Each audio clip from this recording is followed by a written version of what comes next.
भाई बता दूं, मैं कुर्सियों से ईर्ष्या बिल्कुल भी नहीं करता। वो पूरे दिन खड़े होकर सोचती रहती हैं, ओह एक और बट आ गया।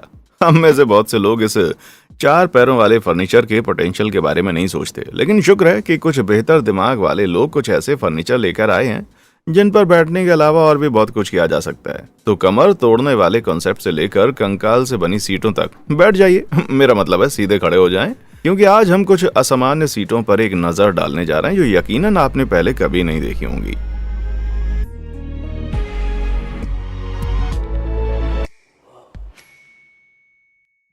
पीठ का दर्द। क्या आप जानते हैं पूरे दिन बैठे रहना असल में आपके स्वास्थ्य के लिए हानिकारक है। स्टडीज कहती हैं कि ज्यादा बैठने से मोटापा, हार्ट अटैक और यहाँ तक कि मृत्यु तक का जोखिम बढ़ जाता है। हे भगवान, ये सब आराम करने से होता है। खैर, साल 2015 में जेसिका रॉस, एमिली वॉलिस और कैथरीन हीली ने स्कॉटलैंड के Duncan of Jordanstone college of art and design के छात्र होने के नाते इस बात को साबित करने का फैसला किया। उन्होंने एक डिस्पोस्चर चेयर बनाई। ये सीट ओक की पट्टियों से बनाई गई थी और सर्पिल आकार देने के लिए इस पेंच के साथ जोड़ दिया गया था, जिस पर बैठना लगभग असंभव है। इस टीम के दिमाग में यह आइडिया बैठने की सही पोजीशन के तरीकों पर रिसर्च करने के बाद आया, क्योंकि उनको एहसास हुआ था कि परफेक्ट पोजीशन कोई है ही नहीं। रॉस बताते हैं कि इंसानों को शिकार करने और इकट्ठा करने के लिए बनाया गया है, ना कि लेटने के लिए। और इस तरह के आकार की कुर्सियां बनाने का उद्देश्य ज्यादा बैठने के कारण होने वाले प्रभावों को उजागर करना है। मैं कुछ समय से घास में जाने का मन बना रहा था भाई। मेरी तो जान ही ले ली। मैं आपके बारे में तो नहीं जानता, लेकिन मुझे ऐसा सोफा पसंद है जो सांस नहीं लेता। और ये ऐसी समस्या नहीं है जिस पर मैंने पहले विचार ना किया हो, लेकिन डिजाइनर यू यिंग वू का धन्यवाद कि ऐसा सोफा है, क्योंकि साल 2009 में उन्होंने एक ब्रीदिंग चेयर बनाई थी। उन सभी छेदों के साथ ये पनीर के एक बड़े अजीब स्लैब जैसा दिखता है। हालांकि अफसोस की बात यह है कि ये रेस्पाइनिंग रिक्लाइनर खाने लायक नहीं है। यू यिंग इस तरह के कॉन्सेप्ट के साथ अपने घुटनों की समस्याओं से निपटने के लिए आई, क्योंकि उसे किसी ऐसी चीज की जरूरत थी जो बैठने पर उन्हें जोड़ों के दबाव से राहत दे और खड़े होने पर उनके शरीर को सहारा दे। इसलिए यू ने ये कुशन हाई डेंसिटी वाले प्लास्टिक फोम से बनाया। ये छेद इस लचीली कुर्सी को बैठने वाले के आकार और वजन के अनुसार एडजस्ट होने में मदद करते हैं, जिससे ऐसा लगता है कि वो सांस ले रही है। तो भाई, जब तक ये कुर्सी पचाना शुरू नहीं कर देती, मैं अपने लिविंग रूम में जाकर ये नहीं देखना चाहता कि वहाँ मल का ढेर पड़ा हुआ है। सर्पिल सीट और ब्रीदिंग बर्ड रेस्ट के बीच आपके अनुसार इनमें से कौन सी कुर्सी अजीब है? सर्पिल के लिए लाइक बटन दबाएं और सांस लेने वाली के लिए सब्सक्राइब करें। सब कर दिया? ठीक है, आगे देखते हैं कि हमें कौन सा अजीब विश्राम मिला है। Defying gravity. क्या आपने अपने जीवन में कभी स्पेस के बाहर के जीरो ग्रेविटी एनवायरनमेंट में तैरना चाहा है? एस्ट्रोनॉट इसे बहुत ही मजेदार दिखाते हैं, लेकिन हम में से ज्यादातर लोगों के लिए शायद ही कभी ऐसा होने वाला है। इसलिए हम में जो लोग पृथ्वी पर हैं, वो हमेशा जीरो ग्रेविटी बैलेंस कुर्सी का प्रयोग कर सकते हैं। फर्नीचर का ये नमूना एक नॉर्वेजियन डिजाइनर पीटर ऑप्सविक ने फर्नीचर कंपनी स्टोक के लिए 1984 में बनाया था। इस लिस्ट के दूसरे लोगों की तरह वो रोजमर्रा के कामों में झुकने से आने वाले तनाव को कम करना चाहते थे। इस एर्गोनोमिक कुर्सी में 3-4 तरह की पोजीशन हैं और वो स्टाइल पर डिपेंड करती हैं। एक्टिव बैठने से लेकर पूरी तरह हॉरिजॉन्टल लेटकर आराम करने तक। ऐसा लगता है जैसे इसे किसी चमत्कारिक सिंहासन के रूप में डिजाइन किया गया है। ये पेल्विस को आगे की ओर झुकाती है, कोर मांसपेशियों को मजबूत करती है, पीठ के तनाव को कम करती है, रीढ़ की हड्डी को फ्री करती है और बीपी को नियंत्रित करती है। वाह भाई, क्या कुछ ऐसा भी है जो ऑप्सविक ठीक नहीं करती? जी हाँ, आपकी बैंक स्टेटमेंट, क्योंकि इस चीज की कीमत $2000 से ज्यादा हो सकती है। मुझे लगता है कि मेरी पीड़ादायक जिंदगी फिर से वापस लौट आई है भाई। Lap desk. अगर आप भी मेरे जैसे हैं तो आपका भी मान्यता पर विश्वास खत्म हो चुका होगा, लेकिन आप ह्यूमन इंटरेक्शन को भी इस हद तक चाहते हैं कि ऐसी निर्जीव चीज से समझौता करने के लिए तैयार हैं जो कि इंसान के आकार की है ना? सिर्फ मैं ही ऐसा हूं क्या? खैर, मेरी खुशी की कल्पना कीजिए जब मैंने मानव रूपी कुर्सी की खोज सर्जियो गिल में की। ये बर्च बूस्टर लेटी हुई महिला के आकार जैसी दिखती है और किसी के साथ रहने के लिए एकदम सही है, चाहे आप उसकी गोद में बैठते हैं या फिर सीधे उसके ऊपर लेट जाते हैं। गिल ने ऐसे सॉफ्टवेयर का इस्तेमाल किया जो महिला के शरीर को स्कैन करता था और फिर इसे मशीनी हिस्सों में अल्फा कैम सॉफ्टवेयर की मदद से बदल दिया, और फाइनल प्रोडक्ट टंग ऑयल फिनिश वाला ये बर्च प्लाईवुड मॉडल है। इस कलाकार ने ये सीट 2006 में पूरी की और उन्होंने इसे international would working fair design emphasis प्रतियोगिता में शामिल किया। वहाँ एक अच्छा खासा आकर्षक नाम हासिल करते हुए गिल की सीट फाइनलिस्ट में जगह बनाने में कामयाब रही। सिर्फ एक फाइनलिस्ट? जाहिर है कोई भी जज इस साथी के मधुर स्पर्श का प्यासा नहीं था। मंत्रमुग्ध कर देने वाला। यहाँ कुछ ऐसे मटेरियल हैं जिन पर डिजाइनर फर्नीचर बनाने के लिए निर्भर रहते हैं। लकड़ी, प्लास्टिक, मेटल, ये सभी काफी स्टैंडर्ड हैं, लेकिन कुछ डिजाइनर अपनी चीजों को दूसरे स्तर पर ले जाने के लिए नॉन स्टैंडर्ड का इस्तेमाल करते हैं। क्या वो हड्डियां हैं? इंसानी हड्डियां? ये भयावह home furnishing concept muddy cap का है, जो एक दक्षिण कोरिया का इंस्टाग्राम कलाकार है। मड्डी कैप गुमनाम रहना पसंद करता है, इसलिए उनके द्वारा पोस्ट की गई तस्वीरों के अलावा उनके स्टूडियो या उनके कार्यों के बारे में बहुत कम जानकारी मिलती है। हम जो जानते हैं वो ये है कि उन्हें कुर्सियों का शौक है, और न सिर्फ कंकाल वाली कुर्सियों का। मड्डी कैप ने अब तक सैकड़ों अजीब और सीट बनाने के अद्भुत कॉन्सेप्ट को अपने इंस्टाग्राम अकाउंट पर पोस्ट किया है, और इन रोजमर्रा की वस्तुओं को इंटरनेट से प्रेरित होकर कलाकृतियों में बदल दिया है। इस कलाकार ने हर तरह से हैज़ॉग को डिजाइन किया है, कांच के बुलबुले से बनी कुर्सी से लेकर कटा हुआ दिखने वाला डिजाइन तक, और यहाँ तक कि एक टॉर्चर डिवाइस जैसा दिखने वाला तक। भाई मैं आपको बता रहा हूँ कि मैं मड्डी कैप की कला से बहुत ज्यादा दूर रहना चाहूंगा, सीरियसली। मेरी कुर्सी हिलती डुलती नहीं है। ठीक है, कुर्सियों की सारी प्रशंसा के लिए मैं आप पर एक जोरदार प्रहार करने वाला हूँ। मुझे कुर्सियों की कैंपिंग की परवाह नहीं है। उनके सभी फोल्ड होने वाले गुणों की वजह से मुझे लगता है कि वे बड़ी, भारी और अनकंफर्टेबल हैं, और ऐसा लगता है कि डच डिजास्टर डॉवे जेकब्स और टॉम स्काउटन ने मेरा मन पढ़ लिया था, और इसलिए इस जोड़ी ने एक ऐसी फ्लक्स चेयर बनाई जो एक फोल्ड आउट सीट है जिसे पूरी तरह से फोल्ड किया जा सकता है, क्योंकि इसमें फ्लेक्सिबल पॉलीप्रोपाइलिन मटेरियल के साथ साथ एक शानदार लैच सिस्टम का इस्तेमाल किया गया है। ये फ्लक्स बहुत ही पोर्टेबल है, जिसका वजन सिर्फ 10.6 पाउंड है। चिंता मत करो मोटे लोगों, वो पॉलीप्रोपाइलिन मटेरियल 350 पाउंड तक से ज्यादा झेल सकता है। मुझे लगता है कि मुझे अपने फ्रेम के लिए कुछ फ्लक्स की जरूरत होगी। ये सीट पानी और मौसम प्रतिरोधी भी है, इसलिए ये बाहर होने वाली पार्टियों के लिए बिल्कुल सूटेबल है। यहाँ तक कि लोग इस डिजाइन से इतने रोमांचित हुए कि इसे 2022 grand design product of the year से सम्मानित किया गया। तो भाई अब तक ये ऐसी प्रशंसा है जो कि खाली नहीं जाती। विसेंट वैन गोश, जर्मन की एक पेंसिल कंपनी फेबर कैस्टल, जो कि 1761 में एक छोटे फैमिली बिजनेस के रूप में शुरू हुई थी, और तब से इसका एक लंबा इतिहास, युद्ध, रियलिटी और यहाँ तक कि विंसेंट वॉन गॉग की प्रशंसा से भरा हुआ है। अब उनकी सालगिरह मनाने का इससे बेहतर तरीका क्या हो सकता है कि एक कुर्सी है जो पूरी तरह पेंसिल से बनी हुई है। जी हाँ, 2005 में जर्मन कलाकार केस्टिन शोल्ज ने एक स्पाइकी सीट फेबर कैस्टल की 9000 पेंसिल तैयार की। ये पहली हेक्सागोनल आकार की पेंसिल थी जो इस आविष्कार के 100 वर्षों का सम्मान के लिए थी। भाई मैं सम्मान के लिए इससे बेहतर आविष्कार के बारे में नहीं सोच सकता, और स्वास्थ्य सुरक्षा उल्लंघन से चूकना नहीं चाहते हुए शोल्ज के पास ये सभी पेंसिलें थीं, और उनमें से बहुत सारी ऐसी थीं जो कि उनके मैक्सिमम पॉइंट तक तेज थीं। हालांकि ये ड्राइंग के लिए अच्छी हो सकती है, लेकिन मैं इस पर कभी भी नहीं बैठने वाला जब तक कि आप अपने शरीर के एक हिस्से में सैकड़ों छेद नहीं करना चाहते। मैं आपको ये कभी भी नहीं दिखाने जा रहा कि उनके पिछले हिस्से का क्या हुआ। Loop it real good. जब आप कुर्सी पर बैठे होते हैं तो क्या आपने कभी ये चाहा है कि आप जिस व्यक्ति के बगल में बैठे हैं उसका चेहरा अपना सर घुमाए बिना देख सकें? हाँ जरूर, लेकिन इसलिए मैं कुर्सी ही घुमा दूंगा। पर शायद किसी ने भी मैक्सिकन डिजाइनर विक्टर एलिमेंट को ये बात नहीं बताई। इस डिजाइनर ने एक लुपिटा बनाई है, एक लंबी बेंच, जो कि मुझे लगता है ये इसका ज्यादातर हिस्सा फालतू ही है, जब तक कि आपको इसके ऊपर लेटने का इरादा ना हो। लेकिन असल में अलेमान ने इसे कपल्स के लिए एक दूसरे को देखते हुए बातचीत करने के लिए डिजाइन किया था। अच्छा, अब थोड़ा ज्यादा समझ में आता है। इसे भागों में बेचा जाता है जिससे कि मालिक इसे फिर से जोड़ लेता है, इसलिए इसका डिजाइन बिल्डर की कल्पना और क्राफ्टिंग क्षमता पर निर्भर करता है। अलेमन ने लोपिटा को डिजिटल रूप से डिजाइन किया था और फिर मॉडर्न तकनीकों के साथ इसका निर्माण किया, और डिजिटल टेक्नोलॉजी और फिजिकल क्राफ्टमैनशिप के कॉम्बिनेशन को ही एलिमेंट डिजिटल क्राफ्टमैनशिप कहते हैं। अब ये उतना समझ में आता है जितना कि एक लूप वाली बेंच आती है, शायद। मूर्ति कला। अब मैं बार बार एक सुपर विलन बनने का प्रयास करना चाहूंगा। मुझे बस एक बुरी सजावट की जरूरत है, और ये बेहद बुरी दिखने वाली सोने की परत के साथ बनी हुई खोपड़ी जैसी कुर्सी इससे बिल्कुल भी कम नहीं है। इस 24 कैरेट लाउंजर को बनाने का विचार एक फ्रांसीसी डिजाइनर हैरो का है, जो बोल्ट पॉप संस्कृति की वाइब्रेंट पिक्चर्स में माहिर है। इस चीज को बनाते समय हैरो ने कहा कि वो एक शानदार खोपड़ी को रिफाइंड क्लासिकल प्रभावों के साथ जोड़ना चाहता था, और निसंदेह वो लोगों को वाह कहने पर मजबूर करना चाहता था। अगर आप ये कुर्सी चाहते हैं तो बेहतर होगा कि आप एक बहुत ही सफल सुपर विलन हो, क्योंकि इसकी कीमत $5 लाख है। $500,000 सच में? और किस लिए? खैर बता दूं कि सीट खुद में एक मजबूत फाइबर ग्लास से बनी हुई है, जिसमें एक स्टील का फ्रेम है जो पूरी तरह से पेरिस में हाथ से बनाया गया है। अब ऐसा मत सोचो कि हैरो दुनिया को आराम देने के पक्ष में चूक गया। उसने सावधानी से सीट को काले मखमल से ढक दिया, लेकिन उस कीमत के लिए। हाँ खैर, मुझे लगता है कि हम जानते हैं कि सुपर विलन के रूप में मेरी पहली डकैती का लक्ष्य क्या होगा। हल्की कुर्सी।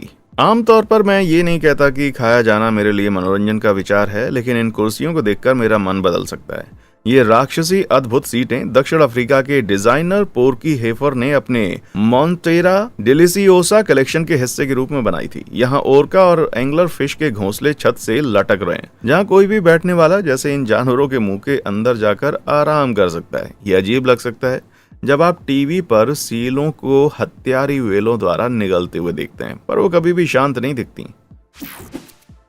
गुब्बारों की कुर्सी। जन्मदिन की पार्टी में गुब्बारों से बढ़कर कोई चीज मुझे उत्साहित नहीं करती, लेकिन उन्हें उड़ाने से वाकई में थकान हो सकती है। लेकिन काश मेरे पास बैठने के लिए कुछ आरामदायक होता। खैर, ऐसा लगता है कि दक्षिण कोरिया के इनोवेटर सेउंग जिन यांग की समस्या भी बिल्कुल मेरे जैसी थी, इसलिए साल 2015 में उन्होंने अपने गुब्बारों को कुर्सियों में बदलकर इस समस्या से छुटकारा पा लिया। सेउंग ने गुब्बारों को एपॉक्सी रेजिन की 8 परतों में लपेटा, तो जब ये सूख गया तो इसकी एक सख्त बाहरी सतह बन गई और एक स्टूल को पूरा करने में उन्हें कई हफ्ते लग गए। लेकिन एक बार जब ये पूरा हो गया तो हार्ड रेजिन इतना मजबूत था कि गुब्बारे वाली कुर्सी बैठने वाले के वजन का समर्थन कर सकती थी। बढ़िया, अब मैं पार्टी का आनंद ले सकता हूँ और साथ ही बैठ भी सकता हूँ, लेकिन लंबे समय तक नहीं, क्योंकि समय के साथ गुब्बारे की सतह अपनी चमक खो देती है और आखिर में पिचक जाती है। यार क्या सुस्ती है। मुझे बीन बैग पसंद है और मैं झूठ नहीं बोल सकता। साल 2019 में मैंने एक ऐसी कुर्सी देखी जो हमारे बैठने के तरीके को हमेशा के लिए बदल सकती है। ये एक हरे रंग की पोशाक थी जो साधारण तो थी, लेकिन इसमें एक महत्वपूर्ण अंतर था कि इसके बट से एक बीन बैग जुड़ा हुआ था। मान लीजिए कि आप एक ट्रेन में खड़े होकर कोई संगीत कार्यक्रम देख रहे हैं या कतार में इंतजार कर रहे हैं, वो भी इस ट्रक पोशाक के साथ, तो आपकी दुनिया आपकी सीट होगी। ये उन लोगों के लिए है जो कि इस बारे में कम विचार नहीं करते हैं कि वो कैसे दिखते हैं।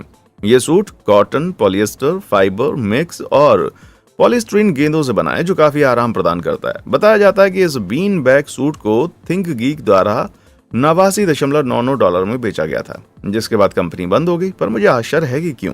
दुर्भाग्य से इस बात की अच्छी संभावना है कि ये प्रोडक्ट उतना रियल नहीं है या खरीदने के लिए उपलब्ध नहीं है। बता दूं कि थिंक गीक द्वारा इस वंसी को अप्रैल फूल के मजाक के रूप में एडवर्टाइज किया गया था, पर इसका ये मतलब नहीं है कि आप एक वंसी बीन बैग नहीं ले सकते और चिपका नहीं सकते।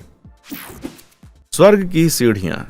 सभी जानते हैं कि सीटों का इस्तेमाल बैठने के लिए किया जाता है, लेकिन उनके बारे में क्या ख्याल है जो प्रेरित कर सकती हैं। आइए मैं आपको एक खाली कुर्सी दिखाता हूं जो नीदरलैंड के एक गांव गेवांडे में है। यह साल 2010 की आर्ट इंस्टॉलेशन है जो डच कलाकार मार्टिन बास द्वारा एमनेस्टी इंटरनेशनल के लिए बनाया गया था। इस कुर्सी का पिछला भाग 16.5 फीट सीढ़ी की तरह फैला हुआ है, मानो वो आकाश तक पहुंच रही हो। ये कला लियो जियाओबो के लिए श्रद्धांजलि का तोहफा है, जो चीनी नोबेल पीस पुरस्कार विजेता है। लियो ने एक अभियान पत्रकारों, कलाकारों और एक्टिविस्ट के खिलाफ अपने देश में चलाया, जिसके बाद वो अपना नोबेल पुरस्कार प्राप्त करने में 2010 में असमर्थ रहे, क्योंकि उसे 11 साल की कैद की सजा राज्य को कमजोर करने के लिए दी गई थी और साल 2017 में उनका निधन हो गया। अब याद रखना कि यह सिर्फ एक कुर्सी से कहीं ज्यादा है। यह स्वतंत्रता के विचार और साहस का प्रतीक है, जो कि हमारी असीमित क्षमता की याद दिलाती है। छिपा हुआ छेद। मैंने अपना सिर रेत में छुपाने के बारे में सुना है, लेकिन अपना सिर अपनी कुर्सी में छिपाना ये थोड़ा नया है, और इसके लिए नोगा बर्मन को धन्यवाद कि ये नई कहावत लोकप्रियता हासिल कर सकती है। बर्मन ने कलाकृतियों की एक श्रृंखला डिजाइन की है जिसका नाम टनल्स है।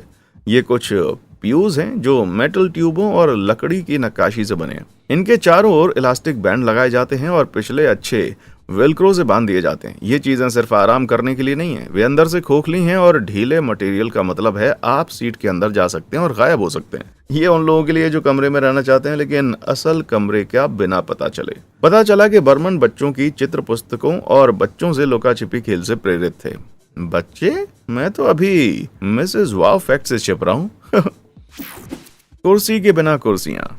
हो सकता है कि इस अगले चार्ट के साथ चीटिंग मैं कर रहा हूँ, क्योंकि ये शायद ही एक सीट है जिसे जर्मन कंपनी नूनी ने बनाया है। इस कुर्सी को आप पहन सकते हैं, बिना कुर्सी वाली कुर्सी। ये एक्सोस्केलेटन की तरह काम करती है, जो हिप से लेकर पैरों के पिछले हिस्से तक एक्सटेंड होती है। जब आप इसे पहनते हैं तो आप खड़े होकर भी चल सकते हैं और जब चाहे जहां चाहे बैठ सकते हैं। ये कमाल का आविष्कार कीथ गुनुरा द्वारा डिजाइन किया गया था और असल में उन कंपनियों के लिए बनाया गया था जिनके कर्मचारियों को लंबे समय तक खड़े रहना पड़ता है और अनकंफर्टेबल पोजीशन में झुककर प्रोडक्ट्स को इकट्ठा करना पड़ता था। और कंपोजिट पॉलीमर से बने होने के कारण ये शरीर के अलग अलग साइज के अनुकूल होता है। इसका वजन 7.6 पाउंड और ये 265 पाउंड तक सहन भी कर सकती है। ये मेरे लिए अच्छा है क्योंकि मेरी आवाज बदलती रहती है तो मेरा शरीर भी बदल जाता है। गेंदों का ढेर। मैं जानता हूं कि लोग बॉल स्पोर्ट्स को पसंद करते हैं, बेसबॉल से लेकर डॉजबॉल से लेकर फुटबॉल तक। गेंदें हर जगह हैं, यहाँ तक कि हमारी कुर्सियों में भी। जी हाँ, हमारी फील्ड डीलक्स कुर्सी 120 नरम फोम गेंदों से बनी है जिनका डायमीटर लगभग 8 इंच है, जो शरीर के चारों ओर ढल जाती है। फील्ड डीलक्स की लंबाई लगभग 87 इंच है और इसकी चौड़ाई 71 इंच, और इसे बैठने, लेटने और आराम करने के लिए पोजीशन में मोड़ा जा सकता है। अगर वो काफी शानदार नहीं था तो बता दूं कि गेंदों पर बने प्लास्टिक के लटकन सैकड़ों छोटे पैरों की तरह दिखते हैं जो कि आपको कहीं भी ले जा सकते हैं। ये सब कमाल का लगता है, पर समस्या बस इनको पाने की है, क्योंकि एनिमी कॉसा वेबसाइट पर ये प्रोडक्ट हमेशा स्टॉक में नहीं होता। और बता दूं कि इसकी कीमत लगभग $13,950 है। अरे भाई, अमीर लोगों की पसंद वाकई में अजीब होती है। ब्लीटिंग सीट।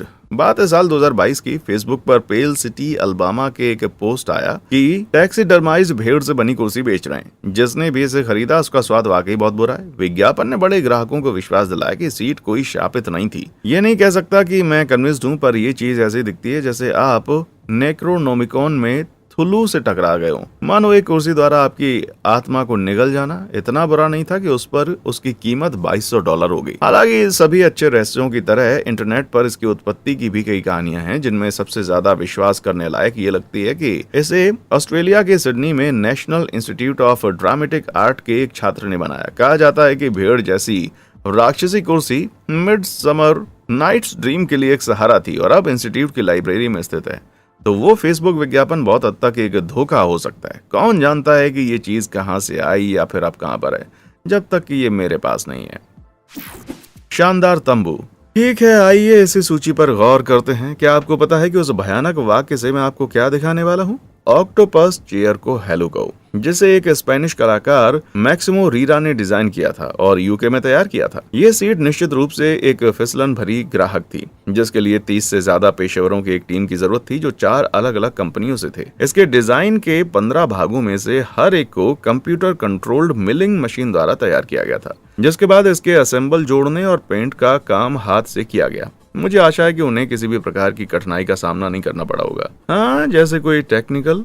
अब और नहीं, मैं वादा करता हूँ इस तरह का डिजाइन बनाने के लिए रियरा को यूरोप और कैरिबियाई आइलैंड की अपनी यात्रा करने से प्रेरणा मिली थी। साल 2010 में इस काम को पूरा करते हुए रियरा जानवर के आकार और भव्यता को सटीक रूप से कैप्चर करना चाहता था। निजी तौर पर मुझे इस कुर्सी से थोड़ा डर लगता है, क्योंकि अच्छी तरह से हथियारों से लैस है ये। ठीक है, ये इसके बारे में आखिरी बात थी।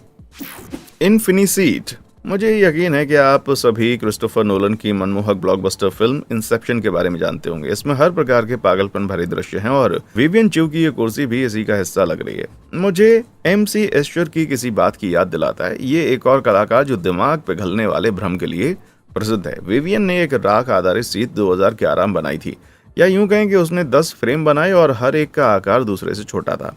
सीट के खांचे का मतलब है कि वे एक दूसरे के ऊपर स्लाइड होते थे, कुर्सी के आकार की रूसी गुड़िया की तरह। मजे की बात यह है कि विवियन की एक दोस्त ने उस नमूने का नाम मैत्रियोश्का कुर्सी रखने के लिए कहा, जो छोटे खिलौनों का मूल नाम है।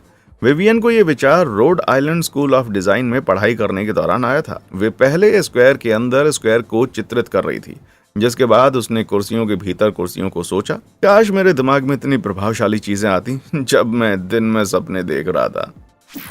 Cart art. किराने की खरीदारी हमेशा मुझे सबसे ज्यादा परेशान करती है। जब तनाव बढ़ने लगता है तो मुझे आराम करने के लिए जगह की जरूरत पड़ती है, लेकिन किराने की दुकानों इसके लिए इसमें कभी जगह नहीं होती। इसलिए मुझे एक ऐसे आविष्कार की जरूरत है जिसके साथ मैं एक ही समय पर खरीदारी भी कर सकूं और बैठ भी सकूं। मुझे ग्राहक विश्राम की जरूरत है। तो साल 1983 में जर्मन कलाकार फ्रैंक श्राइनर ने इस शॉपिंग कार्ट को एक कुर्सी में बदल दिया। उन्होंने ऐसा करने की प्रेरणा अपनी माँ की इस टिप्पणी के बाद ली। तारमेश फर्नीचर उन्हें सुपरमार्केट ट्रॉलियों की याद दिलाता है। मुझे भी लगता है कि बग्गी स्टील और प्लास्टिक से बनी है और ये 40 इंच लंबी है, 29 इंच चौड़ी और 29.5 इंच गहरी है, जो कि एक लगभग नॉर्मल 55 गैलन गाड़ी के समान है। कौन जानता है कि फ्रैंक इस बारे में गंभीर बात कहने की कोशिश कर रहे थे। ग्राहकवाद कितना बुरा है ना? हालांकि 1990 में उनकी कलाकृति का निर्माण मैन्युफैक्चरर ब्रूडर सीगल द्वारा किया जा रहा था, जो अपने आप में एक प्रोडक्ट बन गया था। क्या मधुर विडंबना है ना? चारपाई जैसा बेंच। क्या आपको द लेगो मूवी का वो डबल डेकर काउच याद है? अरे हाँ, वो आइडिया सबसे खराब है। खैर, ये पता चला है कि कोई पहले आगे बढ़ गया था और इसका एक वर्जन साल 1973 में ही बना दिया था। ठीक 40 साल के बाद फिर से फिल्म रिलीज हुई। ये 2 level seat Danish designer Verner Panton के दिमाग की खोज है, जो दूसरे डिजाइनों के निर्माता है। इस डबल डेकर का फ्रेम लकड़ी से बना है, जो कपड़े के कवर के साथ फोम से ढका हुआ है। ये 68 इंच ऊंची, 26 इंच चौड़ी और लगभग 51 इंच गहरी है, जिसमें बैठने वालों के लिए पर्याप्त जगह है। सबसे महत्वपूर्ण बात यह है कि सीट के दोनों एज विपरीत दिशा में हैं, जिससे बैठे हुए व्यक्ति के लटकते पैरों की जोड़ी दूसरे के सामने नहीं आती। हालांकि इसका मतलब यह है कि आप एक साथ टीवी नहीं देख सकते। शायद इसके साथ ये ड्राइंग बोर्ड में वापस आ जाएगी, है ना? फ्लफ में हीरे। मैं इन सभी अजीब दिखने वाली कुर्सियों से थक गया हूँ। मुझे कुछ स्टाइलिश चाहिए, इसलिए मैं आपके लिए एक कॉर्ड्स आर्म चेयर पेश करता हूँ, जिसे 2000 में डेविड बर्जाधी और इटालियन स्टूडियो CRTZAK, कैसे इसको प्रोनाउंस करें यार, कर्ट्जलोग, चाहे जैसे भी हो, ये कॉर्ड्स 4 फीट लंबी, 5 फीट चौड़ी, 5 फीट गहरी है, जो लेटने के लिए परफेक्ट है। इसका फ्रेम बीच वुड से बना है, जिस पर पेंटागन और हेक्सागोन आकार बनाए गए हैं। हीरे के आकार के 16 कुशन अपनी जगह पर बड़े अच्छे से रखे गए हैं। मूल रूप से ये बच्चों के लिए एक विशाल आकार का सॉर्टर खिलौना है। अगर आप $22,000 में एक बट रेस्ट खरीदते हैं तो आप सबसे अलग होंगे। इस पे लगा हर कॉर्ड्स हैंडमेड है और जिस क्रिस्टल से कॉर्ड्स बने हैं उन्हें फिर से नहीं बनाया जा सकता। अगर ये आकर्षक नहीं होता तो 100% प्राकृतिक और बायोडिग्रेडेबल होता, पर मुझे लगता है कि हीरे हमेशा के लिए नहीं होते। एक नई दुनिया। यार, क्या तुमने कभी चाहा है कि उड़ने वाले जादुई कालीन असली होते हैं तो गैस या बीमा की कोई जरूरत ही नहीं होती, है ना? बस इस पर चढ़ जाओ और निकल जाओ। क्या ये असली कुर्सी असली उड़ने वाला गलीचा होगी? बिल्कुल नहीं, लेकिन ये ऐसी दिखती है। साल 2015 में बनाई गई ये एक कोलैबोरेटिव काम है, जो कि मूर्तिकार जॉन बेलिथ और इंटीरियर डिजाइनर साइप्रियट स्टेलियोस मोसारिस ने किया है। जबकि कालीन अपने आप खड़ा हुआ प्रतीत हो सकती है, लेकिन ये एक भ्रम है। इसमें एक मजबूत 0.2 इंच स्टील मटेरियल इस्तेमाल हुआ, जो हाथ से बने फारसी गलीचे को सख्त करता है। इस पर लगे गए समय, देखभाल और प्रयास का मतलब है कि इस जोड़ी को एक आकर्षक सीट बनाने में 4 महीने लग सकते हैं। ये चीज बहुत ही अच्छी लगती है मुझे लगता है कि मैं गलीचे का आदी होने जा रहा हूँ। तो फिर उनकी कीमत कितनी है? खैर, कुछ रिपोर्ट्स में इसका मूल्य $14,000 बताते हैं। मुझ पर पहले से ही जादुई लबादा डीलर का पैसा बकाया है भाई। किताबी कीड़ा। क्या आप जानते हैं कि सचमुच किताबी कीड़ा हूं मैं? हाँ, जब भी कोई कहानी देखता हूँ तो मैं उसे घर ले जाने और शुरू से अंत तक पढ़ने से खुद को रोक नहीं पाता। समस्या ये है कि मेरे पास इनका ढेर हो गया है और इन्हें रखने के लिए कोई जगह नहीं है। मुझे लगता है कि मुझ में शेल्फ कंट्रोल नहीं है। सौभाग्य से एक ब्रुकनिस्ट मेरी समस्या का समाधान करने के लिए यहाँ पर है, या ये सिर्फ मुझे और सक्षम बनाने के लिए है। साल 2007 में एक जर्मन डिजाइनर निल्स होल्गर मोरमन द्वारा तैयार की गई ये बुकनिस्ट एक मूवेबल कुर्सी है, जो खासकर पढ़ने के लिए बनाई गई है। इस सीट ने वाकई भारी किताबों को इधर उधर घसीटने पर पूर्ण विराम लगा दिया है, क्योंकि बिल्ट इन बुक शेल्फ और एक पहिए के साथ ये सीट एक पोर्टेबल लाइब्रेरी की तरह काम करती है, जिससे आप कहीं भी पढ़ सकते हैं। और ये छोटी लाइब्रेरी इतना ही नहीं कर सकती, इसमें स्टेशनरी की चीजें भी हैं, जैसे magnifying glass, bookmark, pencil, eraser, sharpener और पॉकेट बुक। साथ ही आपके लिए एक रीडिंग लैंप भी है। भाई, क्या अनोखा विचार है ना? The wishing chair. तो अगर मैं आपसे कहूं कि एक और कुर्सी है जो ग्रेविटी के नियमों का उल्लंघन कर सकती है, तो फिर आप क्या कहेंगे? मैं जानता हूं यहाँ बहुत सारी फ्लोटिंग सीटें हैं और इसे अमेरिकी डिजाइनर पीटर ब्रिस्टल ने बनाया था और इसे कट चेयर कहा जाता है। ये स्पष्ट है कि पीटर एक महान जादूगर है और हम सभी को उनके सामने झुकना चाहिए। हालांकि ऐसा करने से पहले शायद आपको पता होना चाहिए कि ये सब असल में एक ऑप्टिकल भ्रम है। आप देख सकते हैं कि उस मोटे कालीन के नीचे एक प्लेट है, जिसका मतलब है कि कैंटिलीवर सीट अपने एक पैर पर भी खड़ी रह सकती है। ये बिल्कुल उस तरह से है जैसे सड़क पर प्रदर्शन करने वाला कलाकार एक छड़ी को पकड़कर उड़ते हुए दिखाई देते हैं। असल में एक मेटल की शीट से जुड़े होते हैं। पीटर ने वहां सिर्फ 3 पैर रख दिए हैं ताकि ऐसा लगे जैसे कुर्सी को जादुई तरीके से काटकर अलग कर दिया गया हो। ऐसा लगता है कि कुर्सी उड़ेगी नहीं। समुद्र तट पर रॉकिंग। कुछ चीजें हमेशा वैसी नहीं होती जैसा आप उनके होने की उम्मीद करते हैं। उदाहरण के लिए इस चीज पर एक नजर डालें। आपको क्या दिखा? सिर्फ एक रॉकिंग कुर्सी जो कुछ सींगों और प्लास्टिक पाइपों के मिश्रण से बनी है ना? खैर, आप तकनीकी रूप से गलत नहीं है। ये रॉकिंग चेयर बैठने के लिए एक समुद्र तट की तरह है, लेकिन क्या आप जानते हैं कि ये समुद्र तट की तरह लग भी सकती है?